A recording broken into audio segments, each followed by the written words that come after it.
The Problem of Cell 13, a mystery short story by Jacques Futrelle. 1. Practically all those letters remaining in the alphabet after Augustus S. Van Dusen was named were afterward acquired by that gentleman in the course of a brilliant scientific career, and, being honourably acquired, were tacked on to the other end. His name, therefore, taken with all that belonged to it, was a wonderfully imposing structure. He was a Ph.D., an LL.D., an F.R.S., an M.D., and an M.D.S. He was also some other things, just what he himself couldn't say, through recognition of his ability by various foreign educational and scientific institutions. In appearance, he was no less striking than in nomenclature.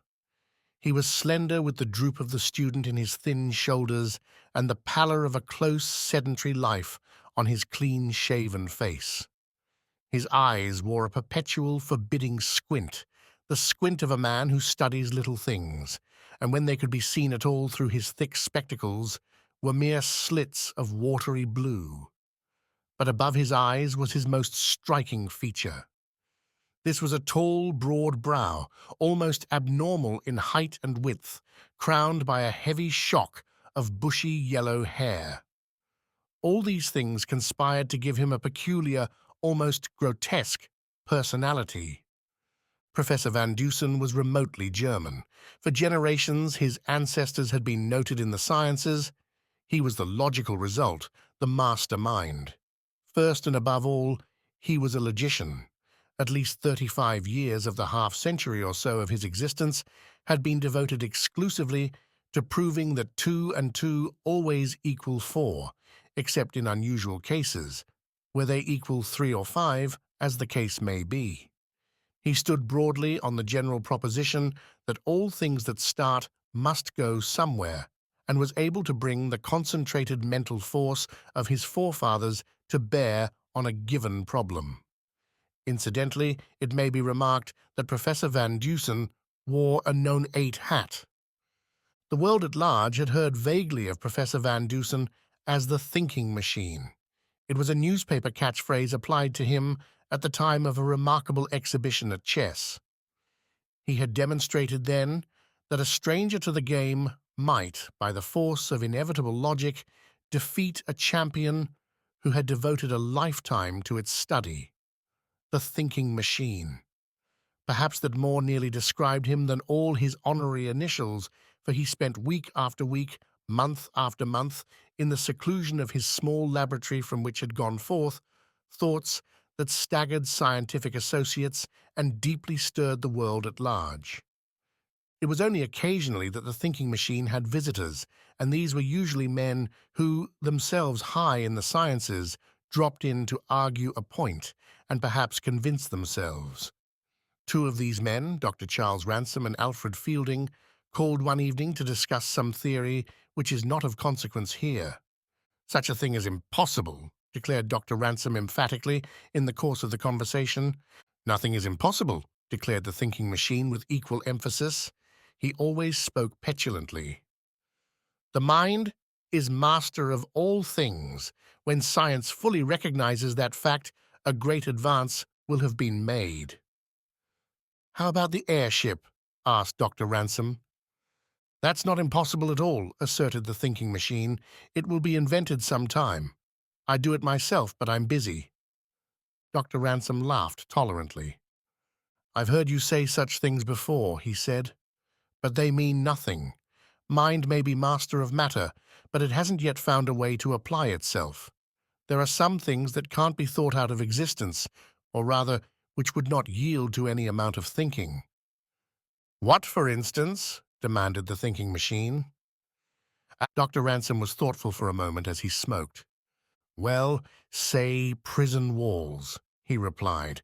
"No man can underscore himself out of a cell. If he could, there would be no prisoners. A man can so apply his brain and ingenuity that he can leave a cell, which is the same thing," snapped the thinking machine. Dr. Ransom was slightly amused. "Let's suppose a case," he said after a moment. "Take a cell where prisoners under sentence of death are confined. Men who are desperate and maddened by fear would take any chance to escape. Suppose you were locked in such a cell. Could you escape? Certainly, declared the thinking machine. Of course, said Mr. Fielding, who entered the conversation for the first time. You might wreck the cell with an explosive, but inside, a prisoner, you couldn't have that. There would be nothing of that kind, said the thinking machine. You might treat me precisely as you treated prisoners under sentence of death, and I would leave the cell. Not unless you entered it with tools prepared to get out, said Dr. Ransom. The thinking machine was visibly annoyed, and his blue eyes snapped. Lock me in any cell in any prison anywhere at any time, wearing only what is necessary, and I'll escape in a week, he declared, sharply. Dr. Ransom sat up straight in the chair, interested. Mr. Fielding lighted a new cigar. You mean you could actually think yourself out? Asked Dr. Ransom. I would get out, was the response. Are you serious? Certainly I am serious. Dr. Ransom and Mr. Fielding were silent for a long time. Would you be willing to try it? Asked Mr. Fielding finally. Certainly, said Professor Van Dusen, and there was a trace of irony in his voice. I have done more asinine things than that to convince other men of less important truths. The tone was offensive, and there was an undercurrent strongly resembling anger on both sides. Of course, it was an absurd thing, but Professor Van Dusen reiterated his willingness to undertake the escape, and it was decided upon. To begin now, added Dr. Ransom. I'd prefer that it begin tomorrow, said the thinking machine, because— No, now, said Mr. Fielding flatly. You are arrested figuratively, of course, without any warning, locked in a cell, with no chance to communicate with friends, and left there with identically the same care and attention that would be given to a man under sentence of death. Are you willing?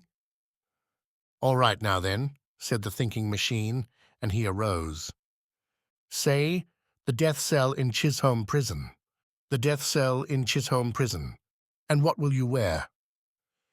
As little as possible, said the thinking machine. Shoes, stockings, trousers, and a shirt. You will permit yourself to be searched, of course. I am to be treated precisely as all prisoners are treated, said the thinking machine. No more attention and no less. There were some preliminaries to be arranged in the matter of obtaining permission for the test, but all three were influential men, and everything was done satisfactorily by telephone, albeit the prison commissioners, to whom the experiment was explained on purely scientific grounds, were sadly bewildered. Professor Van Dusen would be the most distinguished prisoner they had ever entertained. When the thinking machine had donned those things which he was to wear during his incarceration, he called the little old woman who was his housekeeper, cook, and maidservant all in one. Martha, he said, it is now 27 minutes past 9 o'clock. I am going away. 1 week from tonight at 9:30, these gentlemen and one, possibly two, others will take supper with me here. Remember, Dr. Ransom is very fond of artichokes. The three men were driven to Chisholm Prison, where the warden was awaiting them, having been informed of the matter by telephone. He understood merely that the eminent Professor Van Dusen was to be his prisoner if he could keep him for 1 week, that he had committed no crime, but that he was to be treated as all other prisoners were treated. Search him, instructed Dr. Ransom. The thinking machine was searched. Nothing was found on him. The pockets of the trousers were empty. The white, stiff-bosomed shirt had no pocket. The shoes and stockings were removed, examined, then replaced. As he watched all these preliminaries, the rigid search, and noted the pitiful, childlike physical weakness of the man, the colorless face, and the thin, white hands, Dr. Ransom almost regretted his part in the affair. "Are you sure you want to do this?" he asked. "Would you be convinced if I did not?" inquired the thinking machine in turn. "No. All right, I'll do it." What sympathy Dr. Ransom had was dissipated by the tone. It nettled him, and he resolved to see the experiment to the end. It would be a stinging reproof, to egotism. "It will be impossible for him to communicate with anyone outside?" he asked. "Absolutely impossible," replied the warden. "He will not be permitted writing materials of any sort." "And your jailers, would they deliver a message from him?" "Not one word, directly or indirectly," said the warden. "You may rest assured of that. They will report anything he might say or turn over to me anything he might give them." "That seems entirely satisfactory," said Mr. Fielding, who was frankly interested in the problem. "Of course, in the event he fails," said Dr. Ransom, "and asks for his liberty, you understand you are to set him free." "I understand," replied the warden. The thinking machine stood listening, but had nothing to say until this was all ended. Then, "I should like to make 3 small requests.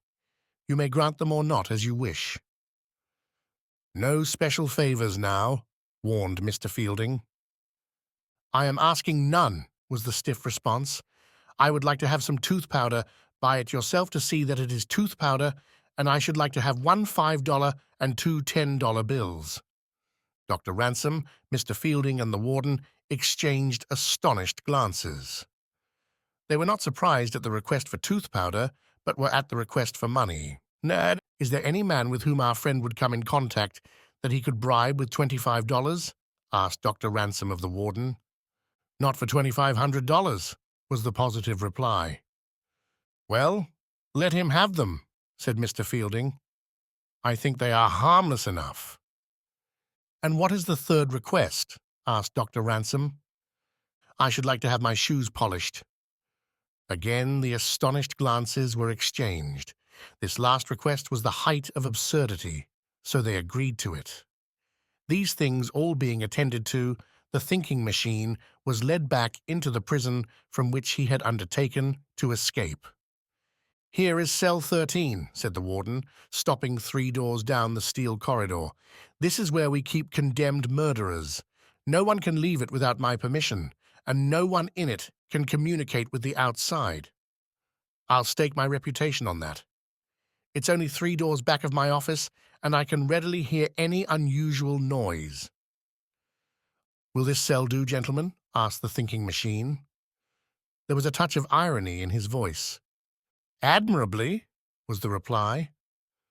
The heavy steel door was thrown open. There was a great scurrying and scampering of tiny feet, and the thinking machine passed into the gloom of the cell. Then the door was closed and double-locked by the warden. "What is that noise in there?" asked Dr. Ransom through the bars. "Rats, dozens of them," replied the thinking machine tersely. The 3 men, with final goodnights, were turning away when the thinking machine called, "What time is it exactly, warden?" 11:17, replied the warden. "Thanks. I will join you gentlemen in your office at 8:30 1 week from tonight," said the thinking machine. "And if you do not, there is no if about it." 2.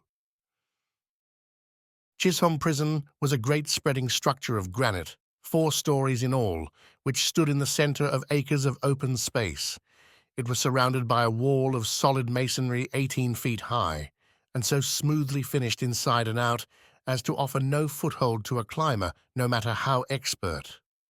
Atop of this fence, as a further precaution, was a 5-foot fence of steel rods, each terminating in a keen point. This fence in itself marked an absolute deadline between freedom and imprisonment, for even if a man escaped from his cell, it would seem impossible for him to pass the wall. The yard, which on all sides of the prison building was 25 feet wide, that being the distance from the building to the wall, was by day an exercise ground for those prisoners to whom was granted the boon of occasional semi-liberty. But that was not for those in cell 13. At all times of the day, there were armed guards in the yard, 4 of them, 1 patrolling each side of the prison building. By night, the yard was almost as brilliantly lighted as by day. On each of the 4 sides was a great arc light which rose above the prison wall and gave to the guards a clear sight. The lights, too, brightly illuminated the spiked top of the wall. The wires which fed the arc lights ran up the side of the prison building on insulators and from the top story led out to the poles supporting the arc lights. All these things were seen and comprehended by the thinking machine, who was only enabled to see out his closely barred cell window by standing on his bed. This was on the morning following his incarceration. He gathered, too, that the river lay over there beyond the walls somewhere, because he heard faintly the pulsation of a motorboat and high up in the air saw a river bird. From that same direction came the shouts of boys at play and the occasional crack of a battered ball. He knew then that between the prison wall and the river was an open space, a playground. Chisholm Prison was regarded as absolutely safe. No man had ever escaped from it. The thinking machine, from his perch on the bed, seeing what he saw, could readily understand why. The walls of the cell, though built, he judged, 20 years before, were perfectly solid, and the window bars of new iron had not a shadow of rust on them. The window itself, even with the bars out, would be a difficult mode of egress because it was small. Yet, seeing these things, the thinking machine was not discouraged. Instead, he thoughtfully squinted at the great arc light, there was bright sunlight now, and traced with his eyes the wire which led from it to the building. That electric wire, he reasoned, must come down the side of the building, not a great distance from his cell. That might be worth knowing.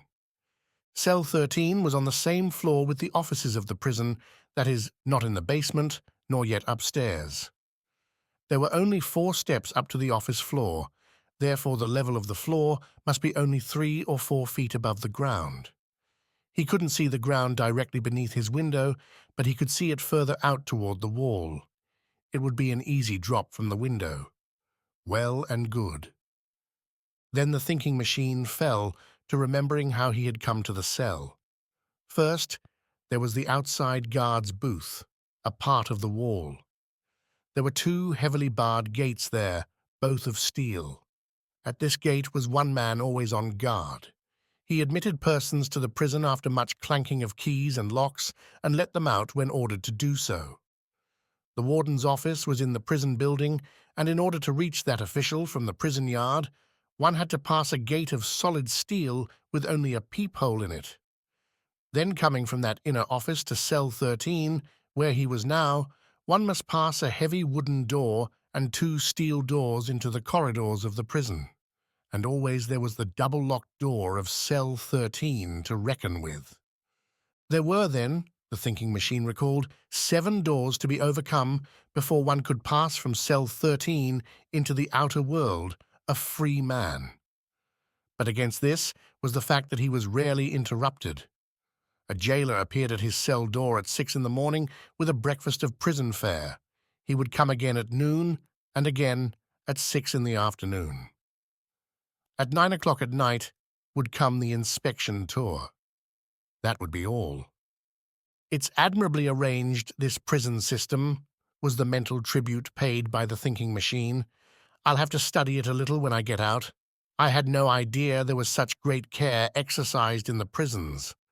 There was nothing, positively nothing, in his cell except his iron bed, so firmly put together that no man could tear it to pieces, save with sledges or a file. He had neither of these. There was not even a chair or a small table or a bit of tin or crockery. Nothing. The jailer stood by when he ate, then took away the wooden spoon and bowl which he had used. One by one, these things sank into the brain of the thinking machine. When the last possibility had been considered, he began an examination of his cell. From the roof, down the walls on all sides, he examined the stones and the cement between them. He stamped over the floor carefully time after time, but it was cement, perfectly solid. After the examination, he sat on the edge of the iron bed and was lost in thought for a long time. For Professor Augustus S. van Dusen, the thinking machine had something to think about. He was disturbed by a rat which ran across his foot, then scampered away into a dark corner of the cell, frightened at its own daring. After a while, the thinking machine, squinting steadily into the darkness of the corner where the rat had gone, was able to make out in the gloom many little beady eyes staring at him. He counted 6 pair, and there were perhaps others. He didn't see very well. Then the thinking machine, from his seat on the bed, noticed for the first time the bottom of his cell door. There was an opening there of 2 inches between the steel bar and the floor.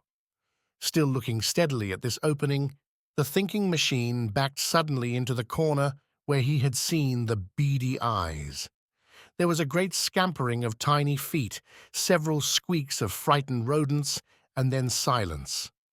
None of the rats had gone out the door, yet there were none in the cell. Therefore, there must be another way out of the cell, however small. The thinking machine, on hands and knees, started a search for this spot, feeling in the darkness with his long, slender fingers. At last, his search was rewarded. He came upon a small opening in the floor, level with the cement. It was perfectly round and somewhat larger than a silver dollar. This was the way the rats had gone. He put his fingers deep into the opening. It seemed to be a disused drainage pipe and was dry and dusty. Having satisfied himself on this point, he sat on the bed again for an hour, then made another inspection of his surroundings through the small cell window. One of the outside guards stood directly opposite, beside the wall, and happened to be looking at the window of cell 13 when the head of the thinking machine appeared. But the scientist didn't notice the guard. Noon came, and the jailer appeared with the prison dinner of repulsively plain food. At home, the thinking machine merely ate to live. Here, he took what was offered without comment. Occasionally, he spoke to the jailer who stood outside the door watching him. "Any improvements made here in the last few years?" he asked. "Nothing particularly," replied the jailer. "New wall was built 4 years ago." "Anything done to the prison proper?" "Painted the woodwork outside, and I believe about 7 years ago a new system of plumbing was put in." "Ah," said the prisoner. "How far is the river over there?" "About 300 feet. The boys have a baseball ground between the wall and the river." The thinking machine had nothing further to say just then, but when the jailer was ready to go, he asked for some water. "I get very thirsty here," he explained. "Would it be possible for you to leave a little water in a bowl for me?" "I'll ask the warden," replied the jailer, and he went away. Half an hour later, he returned with water in a small earthen bowl. "The warden says you may keep this bowl," he informed the prisoner, "but you must show it to me when I ask for it. If it is broken, it will be the last." "Thank you," said the thinking machine. "I shan't break it." The jailer went on about his duties. For just the fraction of a second, it seemed that the thinking machine wanted to ask a question, but he didn't. 2 hours later, this same jailer, in passing the door of cell No. 13, heard a noise inside and stopped. The thinking machine was down on his hands and knees in a corner of the cell, and from that same corner came several frightened squeaks. The jailer looked on interestedly. "Ah, I've got you," he heard the prisoner say. "Got what?" he asked sharply. "One of these rats," was the reply. "See!" And between the scientist's long fingers, the jailer saw a small grey rat struggling. The prisoner brought it over to the light and looked at it closely. "It's a water rat," he said. "Ain't you got anything better to do than to catch rats?" asked the jailer. "It's disgraceful that they should be here at all," was the irritated reply. "Take this one away and kill it. There are dozens more where it came from."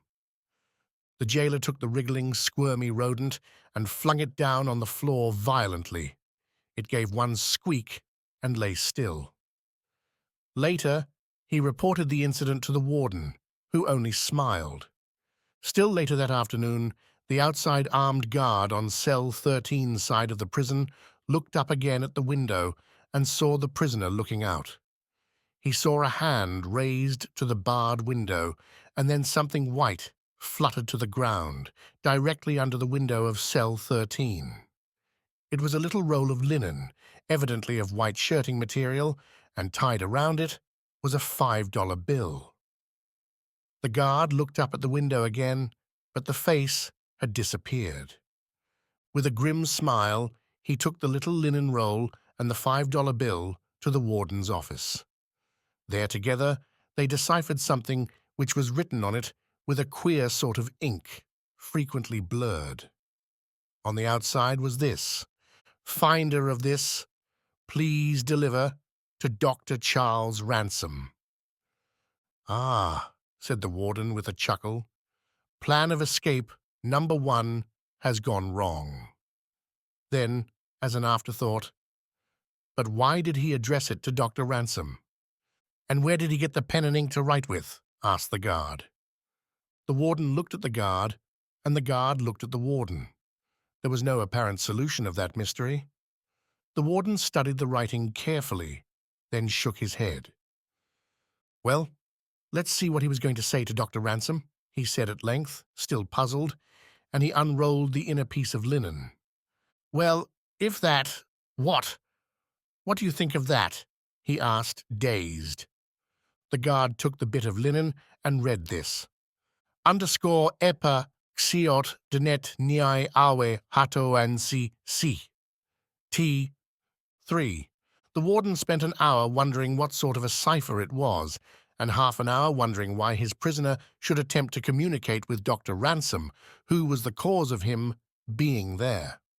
After this, the warden devoted some thought to the question of where the prisoner got writing materials, and what sort of writing materials he had. With the idea of illuminating this point, he examined the linen again. It was a torn part of a white shirt and had ragged edges. Now it was possible to account for the linen, but what the prisoner had used to write with was another matter.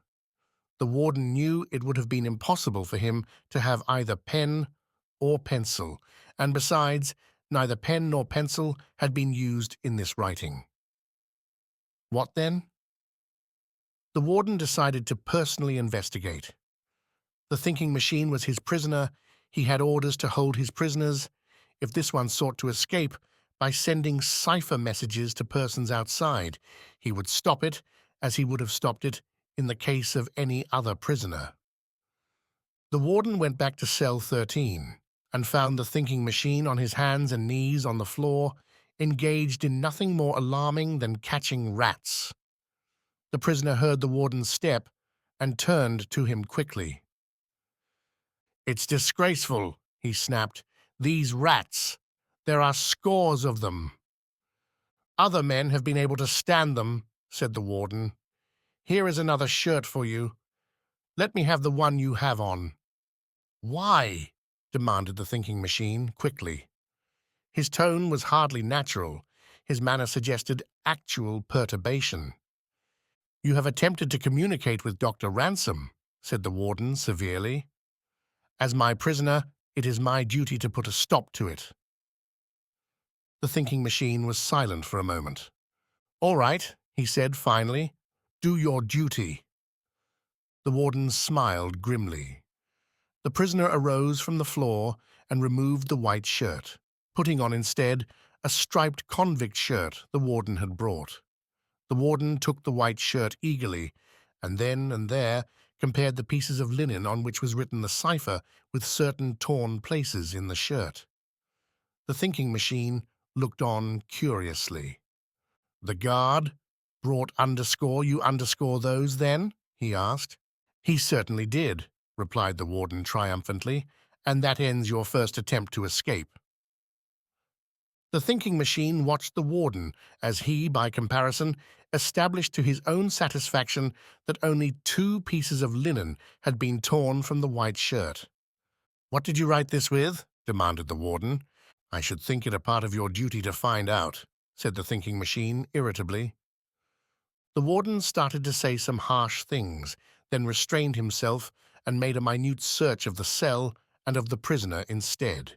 He found absolutely nothing, not even a match or toothpick which might have been used for a pen. The same mystery surrounded the fluid with which the cipher had been written. Although the warden left cell 13 visibly annoyed, he took the torn shirt in triumph.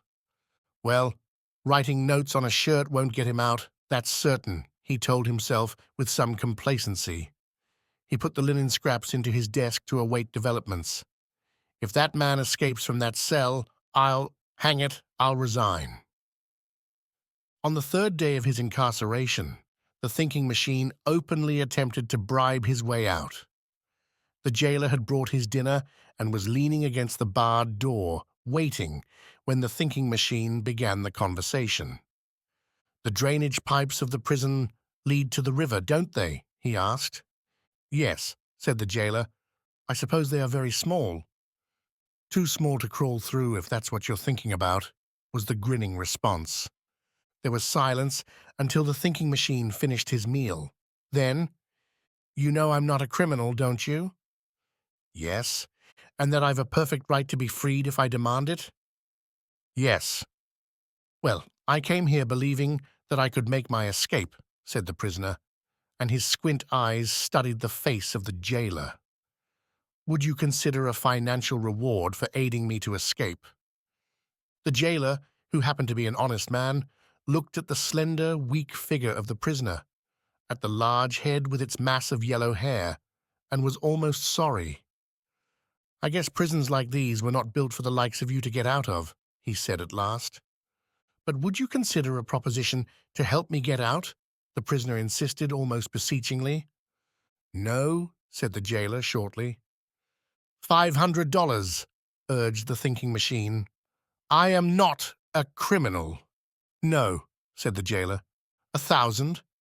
"No," again said the jailer, and he started away hurriedly to escape further temptation.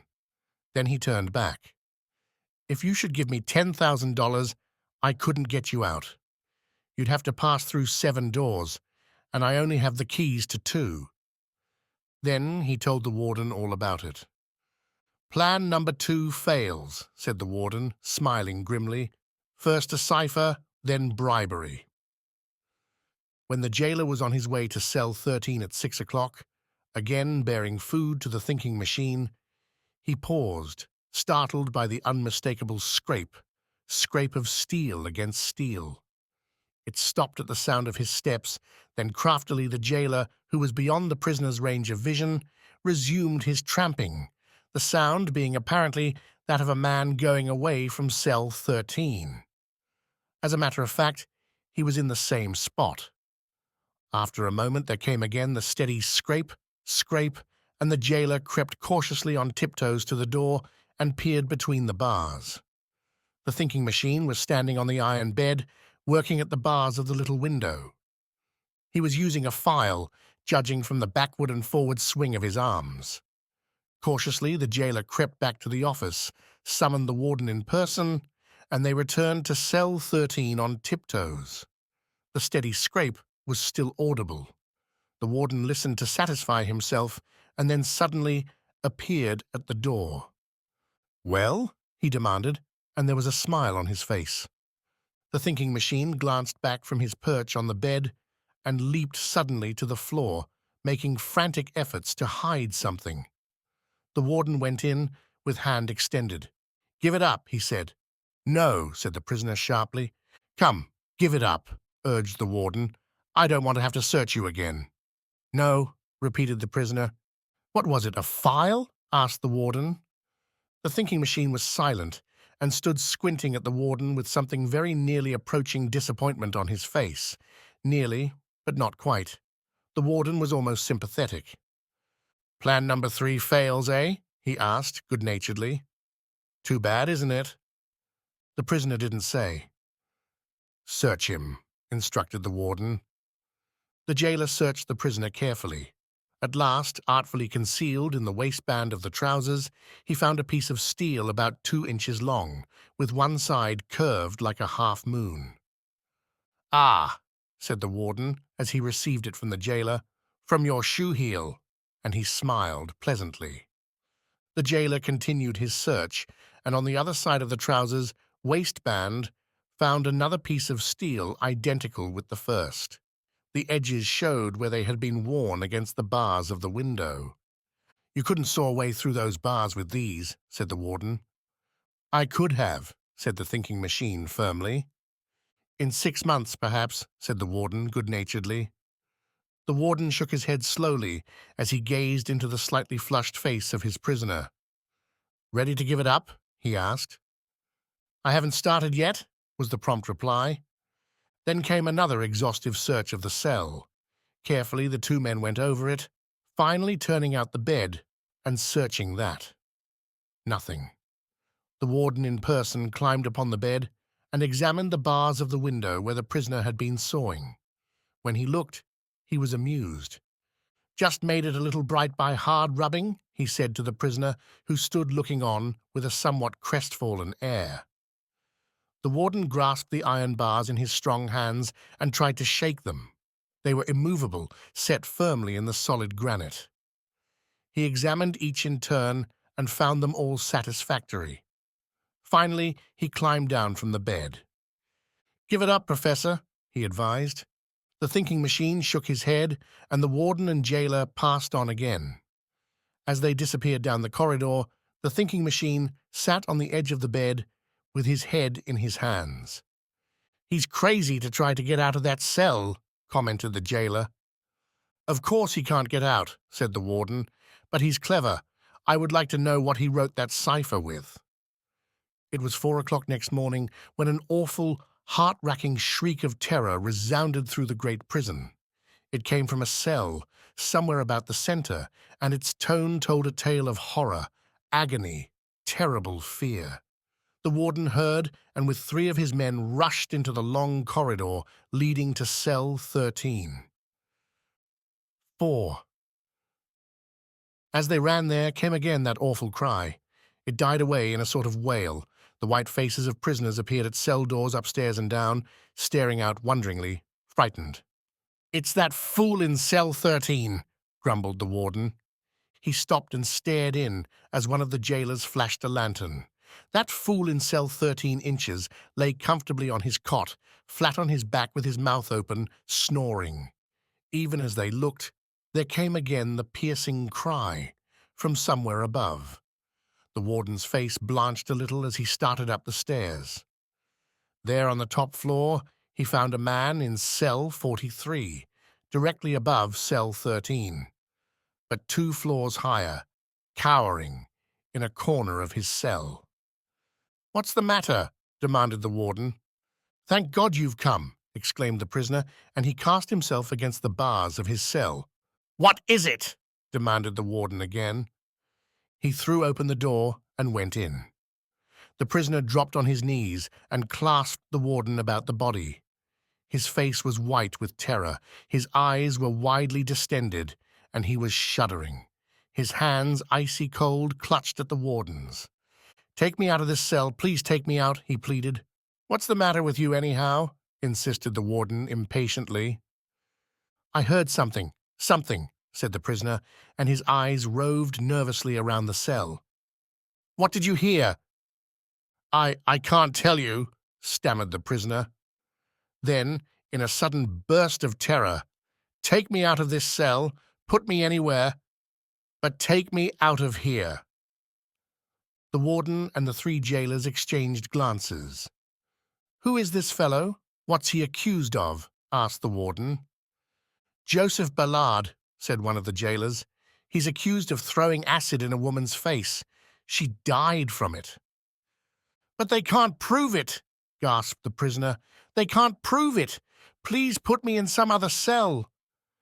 He was still clinging to the warden, and that official threw his arms off roughly. Then, for a time, he stood looking at the cowering wretch, who seemed possessed of all the wild, unreasoning terror of a child. "Look here, Ballard," said the warden finally. "If you heard anything, I want to know what it was. Now tell me." I can't," was the reply. He was sobbing. "Where did it come from?" "I don't know, everywhere, nowhere. I just heard it. What was it? A voice? Please don't make me answer, pleaded the prisoner. You must answer, said the warden sharply. It was a voice. But it wasn't human, was the sobbing reply. Voice but not human, repeated the warden, puzzled. It sounded muffled and far away and ghostly, explained the man. Did it come from inside or outside the prison? It didn't seem to come from anywhere. It was just here, everywhere. I heard it, I heard it. For an hour the warden tried to get the story, but Ballard had become suddenly obstinate and would say nothing, only pleaded to be placed in another cell or to have one of the jailers remain near him until daylight. These requests were gruffly refused. And see here, said the warden in conclusion, if there's any more of this screaming, I'll put you in the padded cell. Then the warden went his way, a sadly puzzled man. Ballard sat at his cell door until daylight, his face, drawn and white with terror, pressed against the bars and looked out into the prison with wide, staring eyes. That day, the fourth, since the incarceration of the thinking machine, was enlivened considerably by the volunteer prisoner, who spent most of his time at the little window of his cell. He began proceedings by throwing another piece of linen down to the guard, who picked it up dutifully and took it to the warden. On it was written, "Only 3 days more." The warden was in no way surprised at what he read. He understood that the thinking machine meant only 3 days more of his imprisonment, and he regarded the note as a boast. But how was the thing written? Where had the thinking machine found this new piece of linen? Where? How? He carefully examined the linen.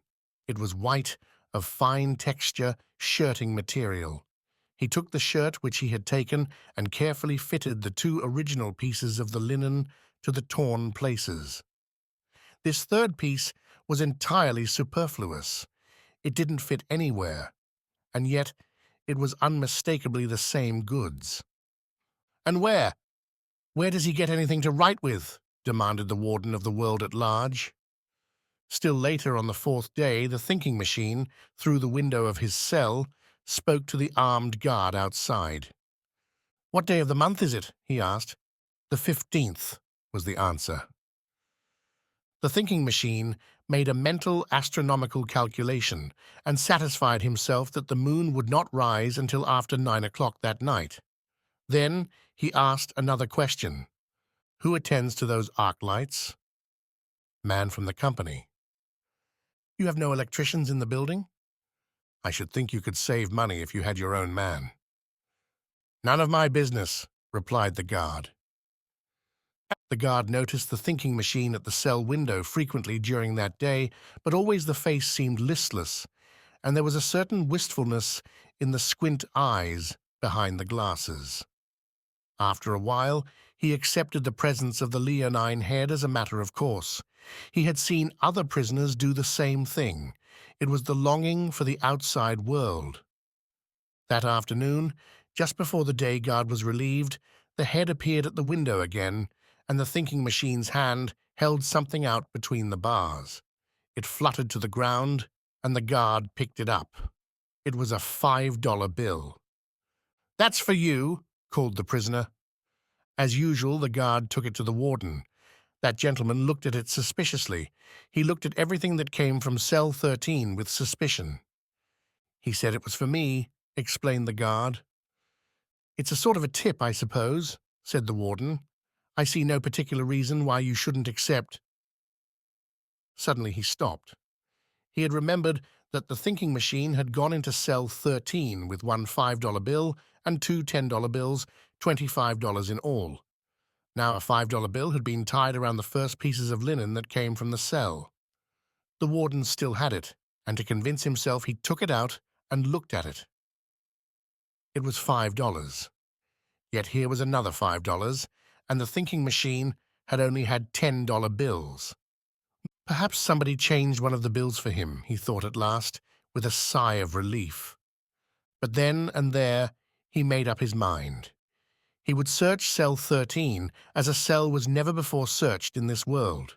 When a man could write at will and change money and do other wholly inexplicable things, there was something radically wrong with his prison. He planned to enter the cell at night. 3 o'clock would be an excellent time. The thinking machine must do all the weird things he did sometime.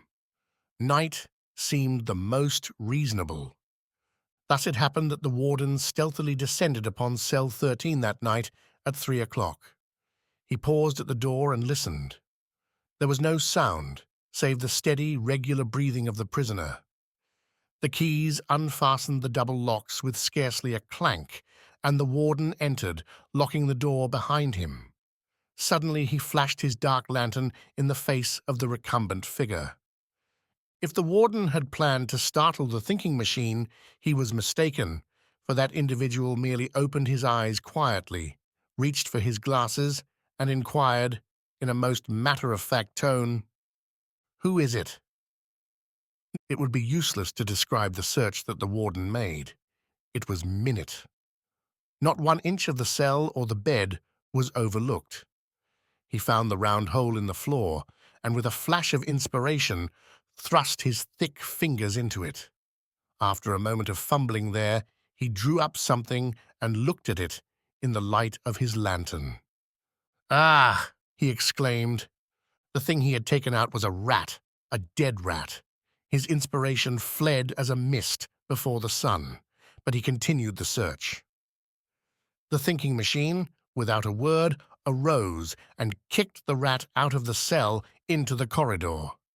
The warden climbed on the bed and tried the steel bars in the tiny window. They were perfectly rigid. Every bar of the door was the same.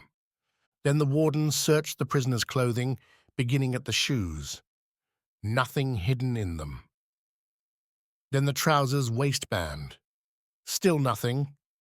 Then the pockets of the trousers. From one side, he drew out some paper money and examined it. 5 $1 bills, he gasped. "That's right," said the prisoner. "But you had 2 10s and a 5. How do you do it?" "That's my business," said the thinking machine. "Did any of my men change this money for you, on your word of honor?" The thinking machine paused just a fraction of a second. "No," he said. "Well, do you make it?" asked the warden. He was prepared to believe anything. "That's my business," again said the prisoner. The warden glared at the eminent scientist fiercely. He knew that this man was making a fool of him, yet he didn't know how. If he were a real prisoner, he would get the truth, but then perhaps those inexplicable things which had happened would not have been brought before him so sharply. Neither of the men spoke for a long time. Then suddenly the warden turned fiercely and left the cell, slamming the door behind him. He didn't dare to speak then. He glanced at the clock. It was 10 minutes to 4. He had hardly settled himself in bed when again came that heart-breaking shriek through the prison. With a few muttered words which, while not elegant, were highly expressive, he relighted his lantern and rushed through the prison again to the cell on the upper floor. Again, Ballard was crushing himself against the steel door, shrieking at the top of his voice. He stopped only when the warden flashed his lamp in the cell. "Take me out! Take me out!" he screamed. I did it! I killed her! Take it away!" "Take what away?" asked the warden.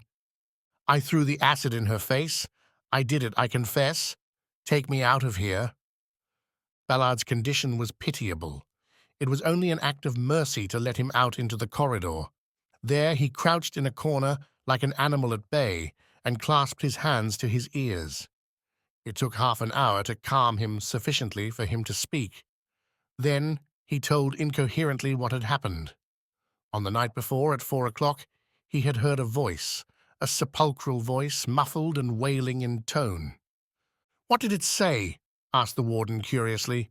"Acid, acid, acid," gasped the prisoner. "It accused me. Acid. I threw the acid and the woman died. Oh!" It was a long, shuddering wail of terror. "Acid?" echoed the warden, puzzled.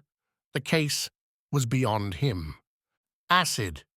That's all I heard, that one word, repeated several times. There were other things too, but I didn't hear them. That was last night, eh? Asked the warden. What happened tonight? What frightened you just now? It was the same thing, gasped the prisoner. Acid, acid, acid. He covered his face with his hands and sat shivering. It was acid I used on her, but I didn't mean to kill her. I just heard the words. It was something accusing me. Accusing me. He mumbled and was silent. Did you hear anything else? Yes, but I couldn't understand. Only a little bit. Just a word or two. Well, what was it? I heard acid 3 times.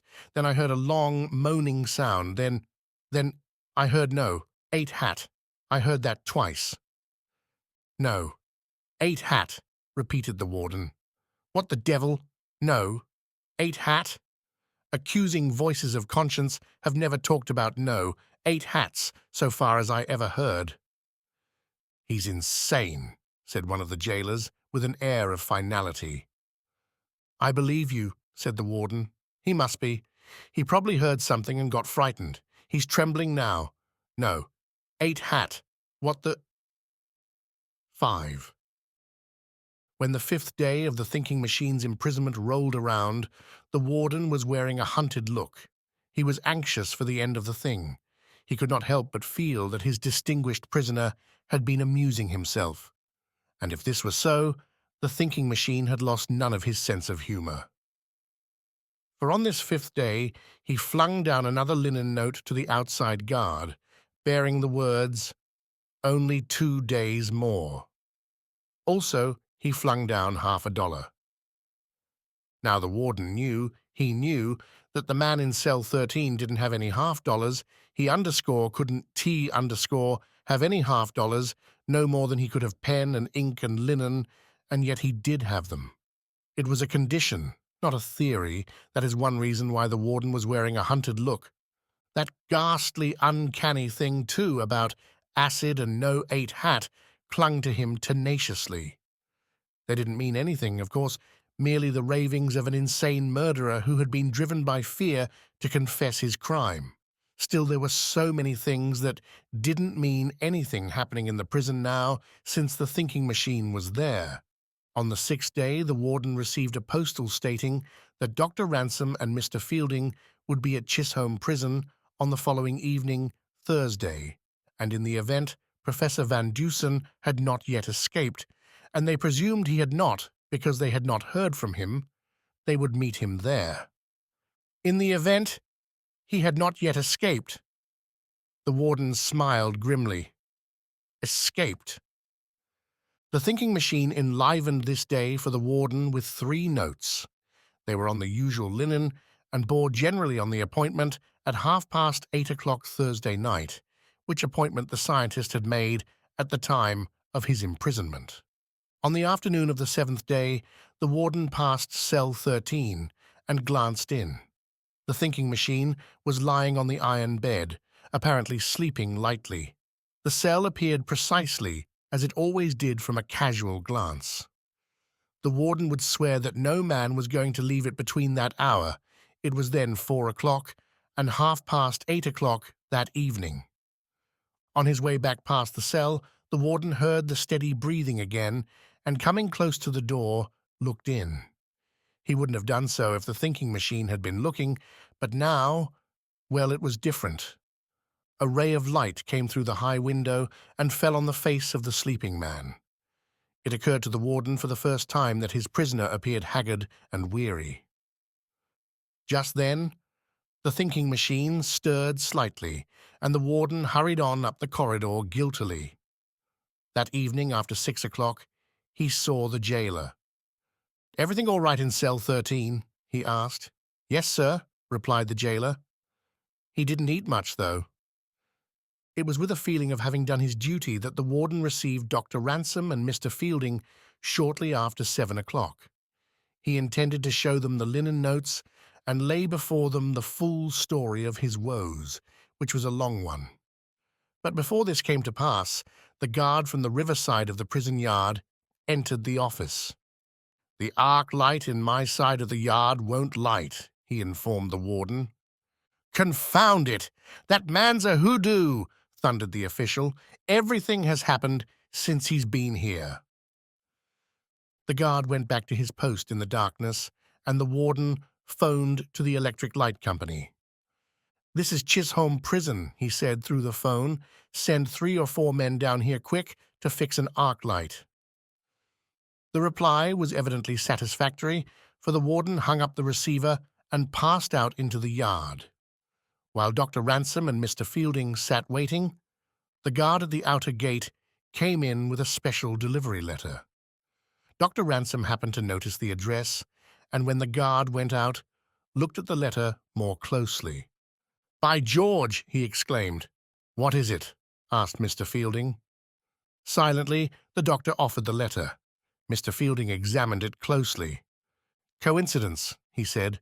"It must be—" It was nearly 8 o'clock when the warden returned to his office. The electricians had arrived in a wagon and were now at work. The warden pressed the buzz button communicating with the man at the outer gate in the wall. "How many electricians came in?" he asked over the short phone. "4. 3 workmen in jumpers and overalls and the manager. Frock coat and silk hat. All right. Be certain that only 4 go out. That's all." He turned to Dr. Ransom and Mr. Fielding. "We have to be careful here, particularly," and there was broad sarcasm in his tone, "since we have scientists locked up." The warden picked up the special delivery letter carelessly and then began to open it. "And when I read this, I want to tell you, gentlemen, something about how— Great Caesar," he ended suddenly as he glanced at the letter. He sat with mouth open, motionless, from astonishment. "What is it?" asked Mr. Fielding. "A special delivery letter from cell 13, gasped the warden. "An invitation to supper." "What?" And the 2 others arose unanimously.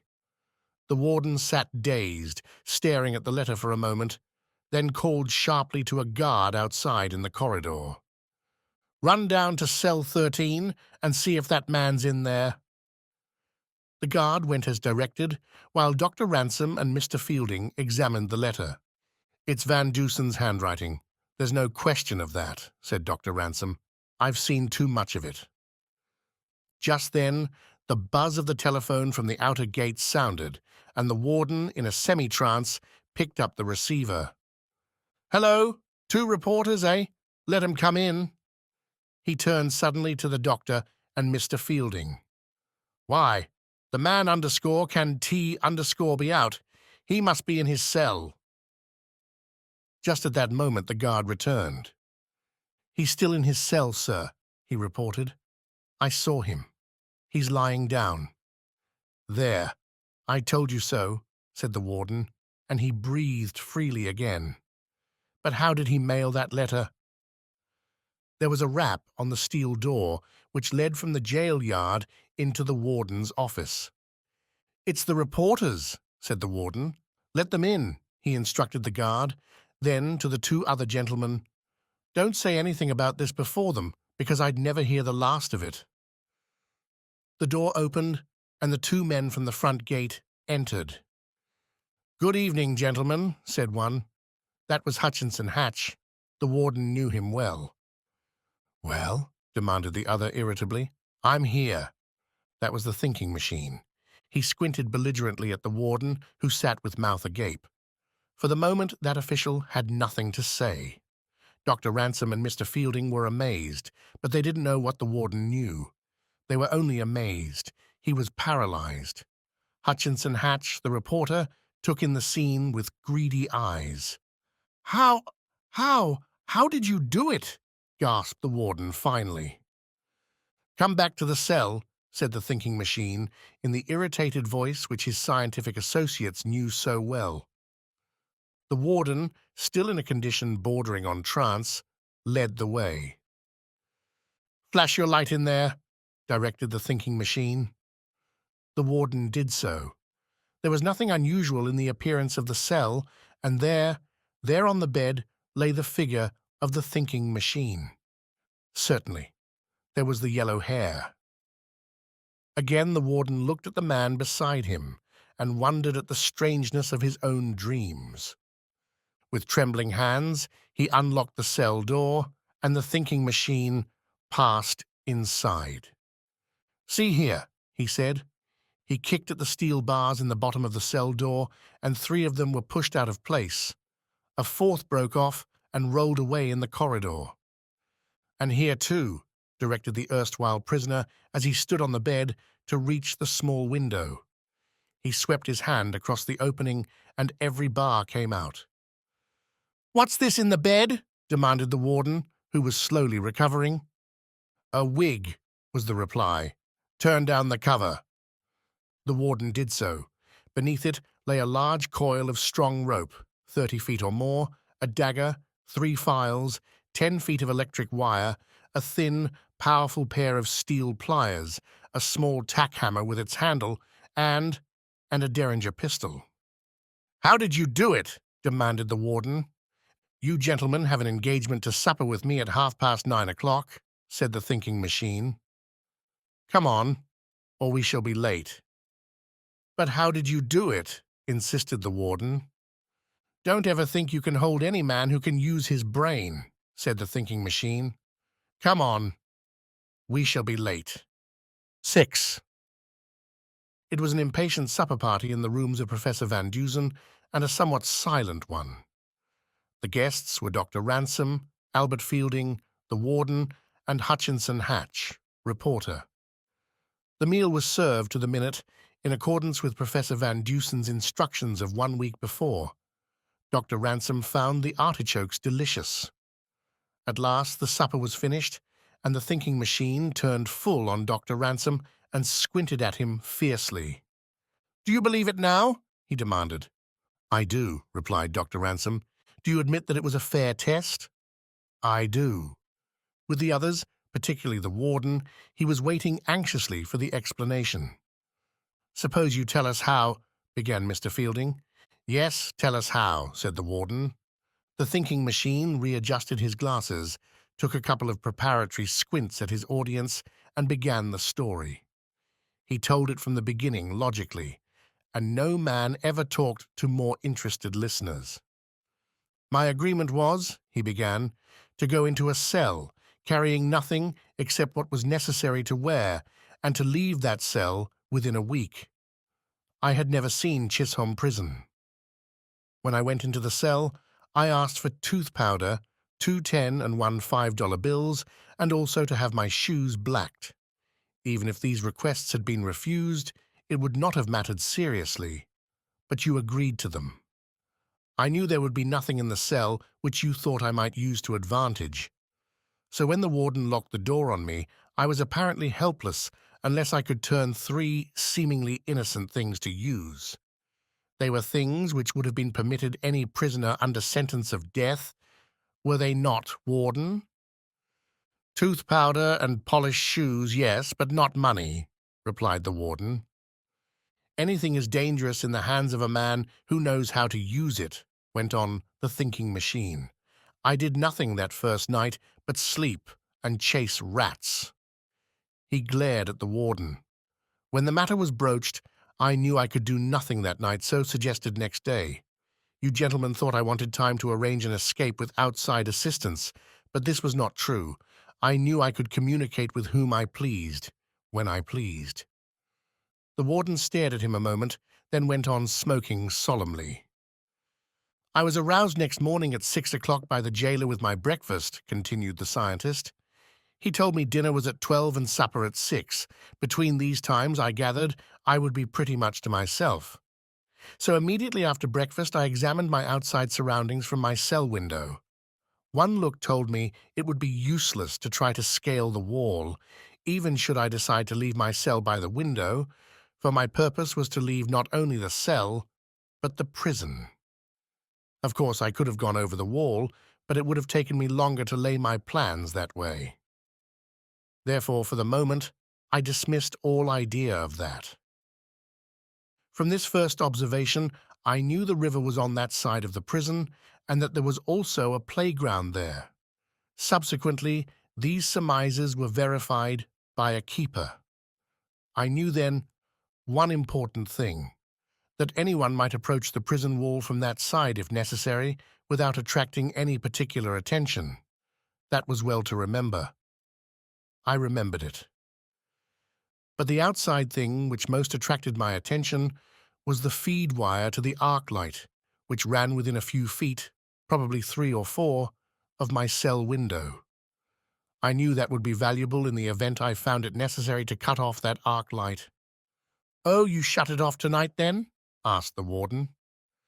"Having learned all I could from that window," resumed the thinking machine, without heeding the interruption, "I considered the idea of escaping through the prison proper. I recalled just how I had come into the cell, which I knew would be the only way. 7 doors lay between me and the outside. So also for the time being, I gave up the idea of escaping that way, and I couldn't go through the solid granite walls of the cell." The thinking machine paused for a moment, and Dr. Ransom lighted a new cigar. For several minutes there was silence. Then the scientific jailbreaker went on. "While I was thinking about these things, a rat ran across my foot. It suggested a new line of thought. There were at least half a dozen rats in the cell. I could see their beady eyes. Yet I had noticed none come under the cell door. I frightened them purposely and watched the cell door to see if they went out that way. They did not, but they were gone. Obviously they went another way. Another way meant another opening. I searched for this opening and found it.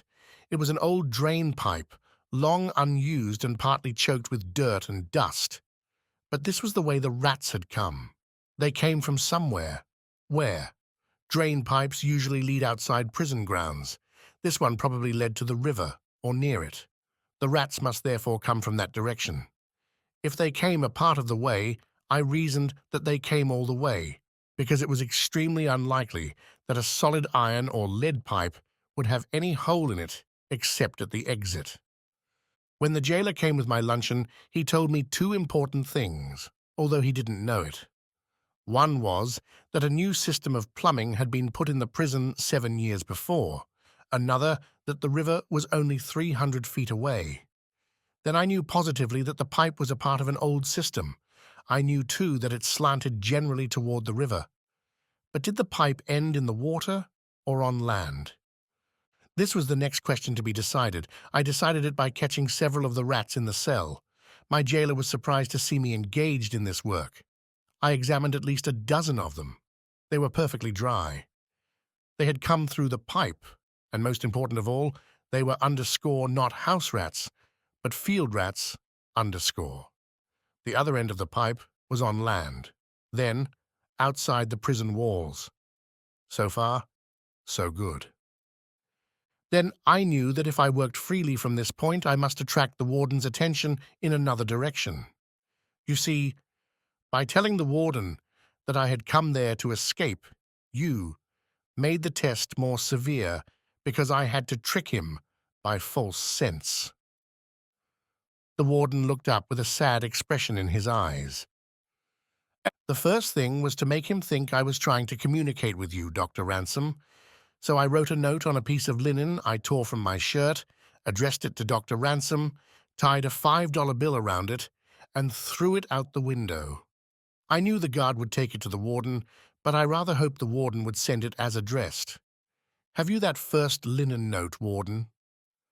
The warden produced the cipher. "What the deuce does it mean, anyhow?" he asked. "Read it backward, beginning with the T signature, and disregard the division into words," instructed the thinking machine. The warden did so. "Taches this," he spelled, studied it a moment, then read it off, grinning. "This is not the way I intend to escape." "Well, now what do you think of that?" he demanded, still grinning. "I knew that would attract your attention, just as it did," said the thinking machine, "and if you really found out what it was, it would be a sort of gentle rebuke." "What did you write it with?" asked Dr. Ransom, after he had examined the linen and passed it to Mr. Fielding. "This," said the erstwhile prisoner, and he extended his foot. On it was the shoe he had worn in prison, though the polish was gone, scraped off clean. The shoe blacking, moistened with water, was my ink. The metal tip of the shoelace made a fairly good pen. The warden looked up and suddenly burst into a laugh, half of relief, half of amusement. "You're a wonder," he said admiringly. "Go on." That precipitated a search of my cell by the warden, as I had intended, continued the thinking machine. I was anxious to get the warden into the habit of searching my cell, so that finally, constantly finding nothing, he would get disgusted and quit. This at last happened, practically. The warden blushed. He then took my white shirt away and gave me a prison shirt. He was satisfied that those 2 pieces of the shirt were all that was missing. But while he was searching my cell, I had another piece of that same shirt, about 9 inches square, rolled into a small ball in my mouth. "9 inches of that shirt?" demanded the warden. "Where did it come from?" "The bosoms of all stiff white shirts are of triple thickness," was the explanation. "I tore out the inside thickness, leaving the bosom only 2 thicknesses. I knew you wouldn't see it. So much for that." There was a little pause, and the warden looked from one to another of the men with a sheepish grin. Having disposed of the warden for the time being by giving him something else to think about, I took my first serious step toward freedom, said Professor Van Dusen. I knew, within reason, that the pipe led somewhere to the playground outside. I knew a great many boys played there. I knew that rats came into my cell from out there. Could I communicate with someone outside with these things at hand? First was necessary, I saw, a long and fairly reliable thread. But here he pulled up his trousers legs and showed that the tops of both stockings, of fine, strong lisle, were gone. I unravelled those. After I got them started, it wasn't difficult, and I had easily a 1/4 of a mile of thread that I could depend on. Then, on half of my remaining linen, I wrote, laboriously enough, I assure you, a letter explaining my situation to this gentleman here, and he indicated Hutchinson Hatch. I knew he would assist me, for the value of the newspaper story. I tied firmly to this linen letter a $10 bill. There is no surer way of attracting the eye of anyone, and wrote on the linen, "Finder of this deliver to Hutchinson Hatch, _Daily American _, who will give another $10 for the information." The next thing was to get this note outside on that playground where a boy might find it. There were 2 ways, but I chose the best. I took one of the rats. I became adept in catching them, tied the linen and money firmly to one leg, fastened my lisle thread to another, and turned him loose in the drain pipe. I reasoned that the natural fright of the rodent would make him run until he was outside the pipe, and then out on earth he would probably stop to gnaw off the linen and money. From the moment the rat disappeared into that dusty pipe, I became anxious. I was taking so many chances. The rat might gnaw the string, of which I held one end. Other rats might gnaw it. The rat might run out of the pipe and leave the linen and money where they would never be found. 1,000 other things might have happened. So began some nervous hours, but the fact that the rat ran on until only a few feet of the string remained in my cell made me think he was outside the pipe. I had carefully instructed Mr. Hatch what to do in case the note reached him. The question was, would it reach him? This done, I could only wait and make other plans in case this one failed. I openly attempted to bribe my jailer and learned from him that he held the keys to only 2 of 7 doors between me and freedom. Then I did something else to make the warden nervous. I took the steel supports out of the heels of my shoes and made a pretense of sawing the bars of my cell window. The warden raised a pretty row about that. He developed, too, the habit of shaking the bars of my cell window to see if they were solid. They were then... Again the warden grinned. He had ceased being astonished. With this one plan I had done all I could, and could only wait to see what happened, the scientist went on. I couldn't know whether my note had been delivered or even found, or whether the mouse had gnawed it up, and I didn't dare to draw back through the pipe that one slender thread which connected me with the outside. When I went to bed that night, I didn't sleep, for fear there would come the slight signal twitch at the thread, which was to tell me that Mr. Hatch had received the note. At 3:30, I judge, I felt this twitch, and no prisoner actually under sentence of death ever welcomed a thing more heartily. The thinking machine stopped and turned to the reporter. "You'd better explain just what you did," he said. "The linen note was brought to me by a small boy who'd been playing baseball," said Mr. Hatch. "I immediately saw a big story in it, so I gave the boy another $10 and got several spools of silk, some twine, and a roll of light, pliable wire. The professor's note suggested that I have the finder of the note show me just where it was picked up and told me to make my search from there, beginning at 2:00 in the morning. If I found the other end of the thread, I was to twitch it gently 3 times, then a 4th. I began the search with a small bulb electric light. It was an hour and 20 minutes before I found the end of the drain pipe, half hidden in weeds. The pipe was very large there, say 12 inches across. Then I found the end of the lisle thread, twitched it as directed, and immediately I got an answering twitch. Then I fastened the silk to this, and Professor Van Dusen began to pull it into his cell. I nearly had heart disease for fear the string would break. To the end of the silk I fastened the twine, and when that had been pulled in, I tied on the wire. Then that was drawn into the pipe, and we had a substantial line, which rats couldn't gnaw, from the mouth of the drain into the cell." The thinking machine raised his hand, and Hatch stopped. "All this was done in absolute silence," said the scientist. "But when the wire reached my hand, I could have shouted. Then we tried another experiment, which Mr. Hatch was prepared for. I tested the pipe as a speaking tube. Neither of us could hear very clearly, but I dared not speak loud for fear of attracting attention in the prison. At last, I made him understand what I wanted immediately. He seemed to have great difficulty in understanding when I asked for nitric acid, and I repeated the word acid several times. Then I heard a shriek from a cell above me. I knew instantly that someone had overheard, and when I heard you coming, Mr. Warden, I feigned sleep. If you had entered my cell at that moment, that whole plan of escape would have ended there. But you passed on. That was the nearest I ever came to being caught. Having established this improvised trolley, it is easy to see how I got things in the cell and made them disappear at will. I merely dropped them back into the pipe. You, Mr. Warden, could not have reached the connecting wire with your fingers. They are too large. My fingers, you see, are longer and more slender. In addition, I guarded the top of that pipe with a rat. You remember how." "I remember," said the warden with a grimace. "I thought that if anyone were tempted to investigate that hole, the rat would dampen his ardor. Mr. Hatch could not send me anything useful through the pipe until next night, although he did send me change for $10 as a test, so I proceeded with other parts of my plan. Then I evolved the method of escape, which I finally employed.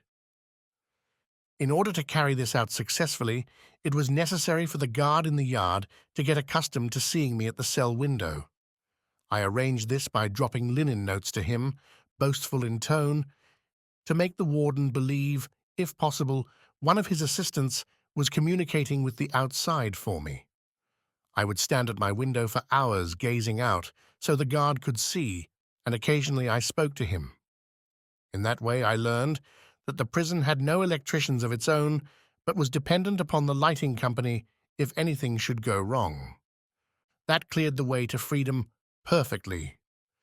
Early in the evening of the last day of my imprisonment, when it was dark, I planned to cut the feed wire, which was only a few feet from my window, reaching it with an acid-tipped wire I had. That would make that side of the prison perfectly dark while the electricians were searching for the break. That would also bring Mr. Hatch into the prison yard. There was only one more thing to do before I actually began the work of setting myself free. This was to arrange final details with Mr. Hatch through our speaking tube. I did this within half an hour after the warden left my cell on the fourth night of my imprisonment. Mr. Hatch again had serious difficulty in understanding me, and I repeated the word acid to him several times, and later the words, "Number 8 hat, that's my size." And these were the things which made a prisoner upstairs confess to murder, so one of the jailers told me next day. This prisoner heard our voices, confused, of course, through the pipe, which also went to his cell. The cell directly over me was not occupied, hence no one else heard.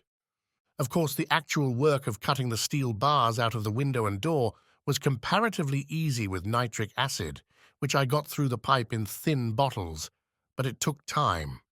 Hour after hour, on the 5th and 6th and 7th days, the guard below was looking at me as I worked on the bars of the window with the acid on a piece of wire. I used the tooth powder to prevent the acid spreading. I looked away abstractedly as I worked, and each minute the acid cut deeper into the metal. I noticed that the jailers always tried the door by shaking the upper part, never the lower bars. Therefore, I cut the lower bars, leaving them hanging in place by thin strips of metal. But that was a bit of daredeviltry. I could not have gone that way so easily. The thinking machine sat silent for several minutes. "I think that makes everything clear," he went on. "Whatever points I have not explained were merely to confuse the warden and jailers. These things in my bed I brought in to please Mr. Hatch, who wanted to improve the story. Of course, the wig was necessary in my plan. The special delivery letter I wrote and directed in my cell with Mr. Hatch's fountain pen, then sent it out to him, and he mailed it. That's all, I think." "But you're actually leaving the prison grounds and then coming in through the outer gate to my office?" asked the warden. "Perfectly simple," said the scientist. "I cut the electric light wire with acid, as I said, when the current was off. Therefore, when the current was turned on, the arc didn't light. I knew it would take some time to find out what was the matter and make repairs. When the guard went to report to you, the yard was dark. I crept out the window. It was a tight fit, too, replaced the bars by standing on a narrow ledge, and remained in a shadow until the force of electricians arrived. Mr. Hatch was one of them. When I saw him, I spoke, and he handed me a cap, a jumper, and overalls, which I put on within 10 feet of you, Mr. Warden, while you were in the yard. Later, Mr. Hatch called me, presumably as a workman, and together we went out the gate to get something out of the wagon. The gate guard let us pass out readily as two workmen who had just passed in. We changed our clothing and reappeared, asking to see you. We saw you. That's all." There was silence for several minutes. Dr. Ransom was first to speak. "Wonderful," he exclaimed. "Perfectly amazing." "How did Mr. Hatch happen to come with the electricians?" asked Mr. Fielding. "His father is manager of the company," replied the thinking machine. "But what if there had been no Mr. Hatch outside to help?" "Every prisoner has one friend outside who would help him escape if he could. Suppose, just suppose, there had been no old plumbing system there?" asked the warden curiously. "No, there were two other ways out," said the thinking machine enigmatically. 10 minutes later, the telephone bell rang. It was a request for the warden. "Light all right, eh?" the warden asked through the phone. "Good. Wire cut beside cell 13? Yes, I know. One electrician too many? What's that? Two came out?" The warden turned to the others with a puzzled expression. "He only let in 4 electricians. He has let out 2 and says there are 3 left." "I was the odd one," said the thinking machine. "Oh," said the warden, "I see." Then through the phone, "Let the 5th man go. He's all right."